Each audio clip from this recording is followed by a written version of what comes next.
भारत और चीन के कोर कमांडरों को शनिवार को 10वें दौरे की वार्ता को लेकर मिलने के लिए निर्धारित किया गया है।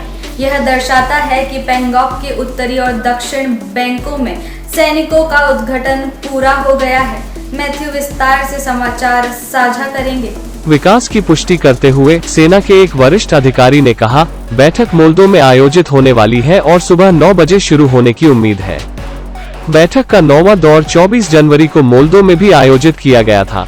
मोल्दो पूर्वी लद्दाख में भारतीय चुशुल सेक्टर में वास्तविक नियंत्रण रेखा के चीनी किनारे पर है।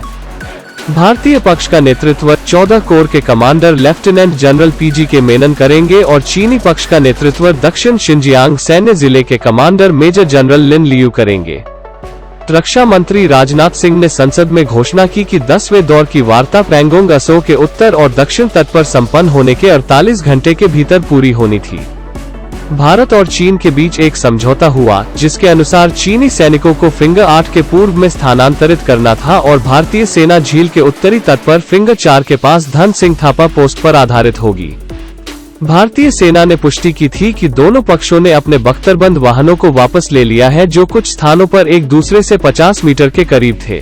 इसके अलावा दोनों पक्षों ने स्टैंड ऑफ अवधि के दौरान किए गए किलेबंदी और सुरक्षा को नीचे लाया है। सदस्यों को संबोधित करते हुए सिंह ने कहा था कि चीनी पक्ष नॉर्थ बैंक क्षेत्र में फिंगर 8 के पूर्व में अपनी सैन्य उपस्थिति बनाए रखेगा। पारस्परिक रूप से भारतीय सेना अपने स्थायी आधार पर धन सिंह थापा पोस्ट में फिंगर 3 के पास स्थित होगी। उन्होंने कहा कि दोनों पक्षों द्वारा दक्षिण बैंक क्षेत्र में इसी तरह की कार्रवाई की जाएगी।